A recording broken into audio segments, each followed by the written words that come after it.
Hello and welcome to the Dreaming Jaguars. We are here today at Sisbury Ring this morning to talk to Pascal. He is going to tell us about his research into near-death experiences. So everyone, I hope you are going to enjoy this one today, and we'll see how it goes. So why don't you give us a brief intro on that, because it's changed from the last time we spoke to you. Yeah, I mean, I was doing my PhD in near-death experiences and psychedelic experiences, right? But yeah, liking to migrate kind of in slightly different directions, but still something which is, I think, for me, like more grounded in something of like much greater like poignance and like meaning, and like imminent like relevance for everybody. So like honing on the near-death experience stuff.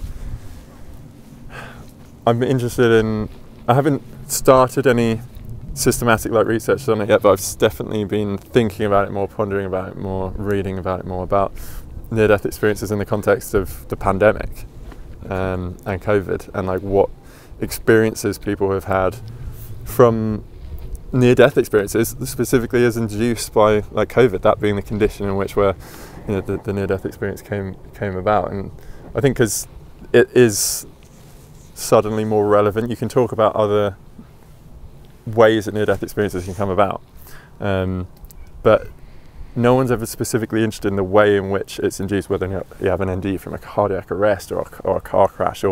But with COVID, it's like we all can relate to that. We can resonate with that in some way, because we've all been impacted either directly or indirectly, and especially if you have a loved one or whatever who's passed away from COVID, and then you hear, I mean, certainly you can hear about near-death experiences in and of themselves, and regardless of how they came about, and it can be very inspiring in itself, and near-death experiences are very inspiring. They have this rich capacity to like contextualize your life, but I think it's all the more powerful and like potent if you're hearing one of these NDEs that it's actually happened from someone that has, let's say, gone through exactly the same like devastating like illness as maybe a loved one that had passed away had, and intimating that maybe this is what they also experienced, despite like the tragic circumstances, whatever, from the exterior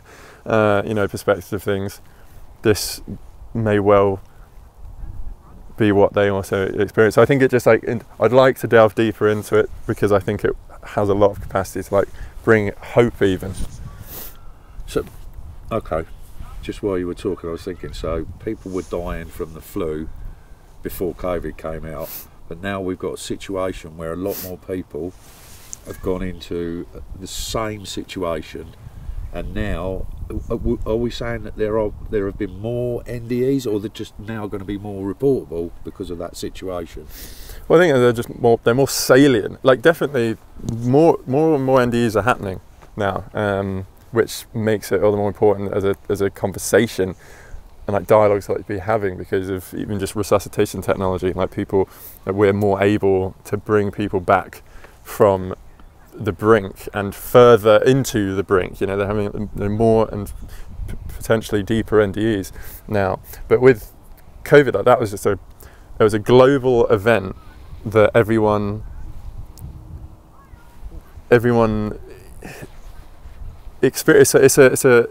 It was a confrontation with death. I mean, I've heard some people like refer to the pandemic as almost like a collective near-death experience that we had. Like we were all on that edge. We were all like fearing for our lives, and maybe some of us were fearing for our lives in a more like immediate way that maybe we contracted it ourselves. And so again, like when we hear about actual NDEs that people had in that exact same position that we might have been in, for instance, then we can kind of think to ourselves, well, that kind of could have been me. There's a sudden like salience that I think talking about NDEs in the context of COVID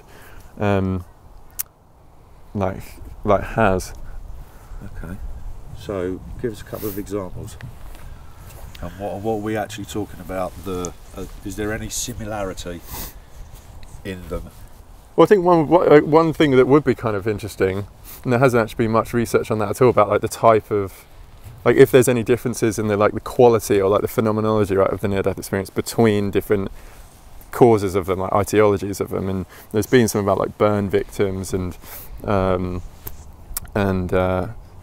different cases where maybe you can see some possible differences, but there hasn't been anything like systematic enough. But something like with COVID, like there's quite, you can delineate some of like even neurological things that have happened, how like SARS coronavirus 2 like affects the nervous system and the brain, and that could lead to some connections with differences that happen on the phenomenological level. Like this is what COVID does to the brain. This is and then look at near-death experiences that happened from COVID and see if the quality of the experience themselves is different in some way, which would be kind of interesting. Because if there was some kind of effect, some kind of difference, then it would be curious, because however transcendent the experience might be, and it can get quite perplexing and paradoxical, because you might get like some veridical information, you know, something that might really gesture at something, you know, mind being beyond the brain, for instance, in that near-death experience. But then you might see some differences, some, like, let's say, like loss of certain features of the near-death experience owing to ways that we know COVID might have affected the cortex itself, where it might have like knocked out certain faculties and things like that. So that would imply that the near-death experience is brain derived, but then you have all of these other sort of weird anomalous features of it, like, you know, veridical out-of-body experiences, or knowing something that you didn't have any other, you know, means of knowing through normal channels and things like that. So I think it's like rich research possibilities. Are you saying that it affects the chemicals as well? So the SARS has an effect on the brain and changes. So if you're burning to death, your brain will not create the same. Yeah, there's going to be different. I mean, there's going to be a final end point of like, well, if you die, like clinically, then you're you know, there's no more oxygen to the brain, and there's anoxia, and that will be like the final end point of like eventual like brain death, right, which near-death experiences themselves will never get to, because that'll be like irreversible death. But still, that's the kind of end point, regardless of what means it you know, it was caused initially. And so with COVID as well, there's going to be unique things that happen, like with all causes of death, that affect the nervous system, that will be different, yeah, between all of them. It will affect your brain chemistry in some way, whereas if you were to have a heart attack, for instance, it will affect your brain chemistry in another way, even though ultimately it ends in, you know, some of the same. So is that a reason that there might be these cases now, because it's all like these people were in a medical place rather than dying like in the woman who died in the water? She's one of the from surviving death. From surviving death. This is the same thing. You're surviving death, but they're all in a very similar way. If you know what I mean, their deaths are all gonna. Those people who survived that COVID virus, when they've come back round and healed, are reporting these NDEs. There's a similarity in that. That's what we're saying, and it could be because of the way they're dying in a very similar way. Well, yeah, I mean, generally, like the near-death experience, like there's definitely these features which are reliably emerging. You know, that's why it's considered like a phenomenon in and of itself. And those universal features, from a kind of neurophenomenological perspective, it's like if they're all consistent amongst everybody, cross-culturally, you know, cross-time, then that you can make a good argument that that's because we all have like the same brain, right? And so there's a kind of a definable sequence of what happens in the nervous system, in the brain, that can lead to these same universal features. So what is it there's some of these things, what are they describing? What near-death experiences generally? Yeah. Well, that's why the. Can I just touch on something a sec? Yeah. You know, remember when we did our last interview and we were talking about levels of DMT in the brain in the scientific paper on the mice? Yeah. And then we were also talking about levels of brain hormones at the moment of death, there's just like so much more going on in the brain that obviously we can't fathom what's actually going on at that point. What you're saying with the COVID thing is that, so at the moment of death from a burns victim, the brain is kind of intact, and the pain of burning is what's causing the body to die. But with COVID, the virus itself is knocking out different parts of the nervous system. Well, I'm just speculating. Right, okay, yeah. Just speculation. Like, certainly different... Just trying to get my head round.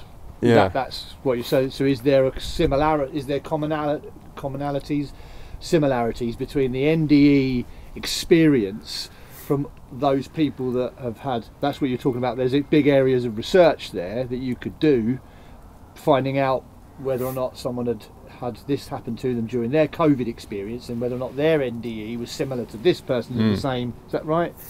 Yeah, I mean, it's just speculation I was trying that there could be a difference, just because I'm interested in the neurology of NDEs, basically. But from because there hasn't been any systematic study, so it's just me scouring kind of online for just anecdotal reports and stuff. And from what I've seen, the COVID NDEs are categorical NDEs. They're these canonical NDEs. Just like if you saw the experience and you didn't know it's from COVID, there would obviously be absolutely no way to determine how the NDE was caused specifically.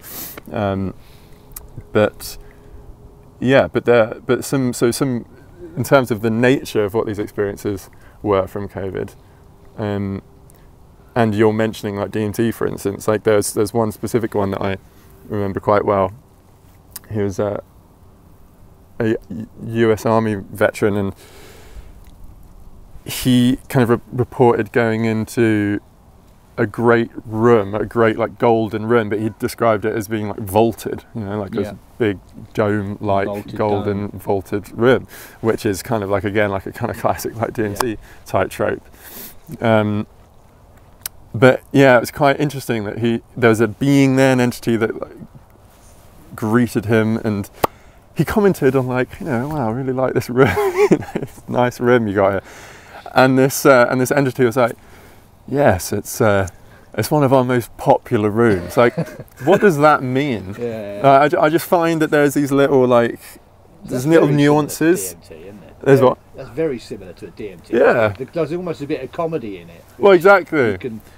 Yeah, I mean, maybe I was like bringing the comedy in there with like the way that this entity was kind of describing that, but I do think there's like these little clues in the reports of NDEs when you read them that don't, I might not be able to like riff all of what I've read in the science like in this very moment, but in my historical kind of archive of like being familiar with that, and then reading some clues from NDE reports and thinking that doesn't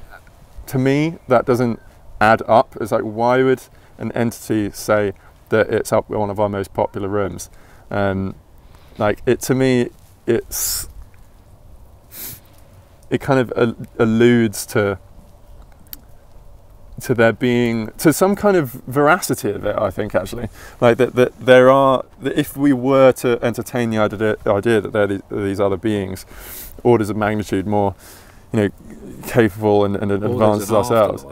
Yeah, and that there's an afterlife, and there's an intersection of that. Like there are these other beings, and they are involved in our lives and afterlives in some way. Sure. And that they facilitate that in some way. And it's you can just change language a little bit compared to what we might be indoctrinated by, like religiously. And I think it starts to become a bit more amenable. Like these other more advanced entities that are extraterrestrial-like in nature. Like the light beings of near-death experiences, they might be described as like tall, long-haired, blue eyes, like kind of beings, which is systematically reported, angelic light beings. But then you would have exactly the same reports as a type of another category of being in otherwise considered just alien abduction type experiences. So there are these other beings, let's say, just paint this like random cosmovision, that are involved in not just our lives, but potentially in our afterlives in some way, and that they're involved, they're interested in the trajectory of our lives and our afterlives, and might help like guide us through that. And the idea of like this being our most popular room, like that they have some kind of, that they're curating or engineering this experience for us in some way, facilitating a Passover, yeah, making it easy. Yeah, and you can like, again, like to make this amenable to us, like you could think about that in a technologized kind of way, even, you know, that it's a virtuality that they've engineered for us to, you know, facilitate and guide in this process, or are we them? Like, that's random. So, I was just thinking, it's like you see like a relative who takes your hand and walks you into the light. That's one of them old versions of an NDE, isn't it? Or one of the first. Yeah, I mean that is a real theme. Like literally, this one is another NDE, COVID NDE actually, that had the same thing exactly, about being taken by a presence which felt like their deceased father, and being taken by the hand and being, well, it was sort of like this trope, like the Deus Ex Machina trope, where it's like you're like a god, a divine like agency, like saves you from a nightmarish, hellish type of experience. And so it's a similar thing there, like where they were lost, like a kind of a lost soul experience in this NDE, and then suddenly the presence of their father came, took their hand, and brought them out into a kind of a safer, more stable place. And I think that's really interesting as well, because it's I think, because I do try to think about the dynamic between how the brain actually works, but then also leading to these, you know, these wider spheres of like thinking. And like you can have, when you're in a near-death experience, which is similar to a psychedelic state, you can get into these like high entropy states of your brain where it's like overwhelming information that you can't bear, and it can be extremely chaotic because you don't have the proper like higher order constraint mechanisms to like keep you in a like the coherent like mental state that we're all experiencing now. So that kind of goes out the window. And then, but then you, in these experiences like this NDE, like you also have these reports of being saved from that, like other agencies and presences seem to recognize that you're in this terrifying brain state, and they lead you out of it. And it can be in the form of your, you know, whether or not it is or isn't, who knows, but like the sense feeling is that it's like these loved ones which are, they're in that form, and they're taking you out into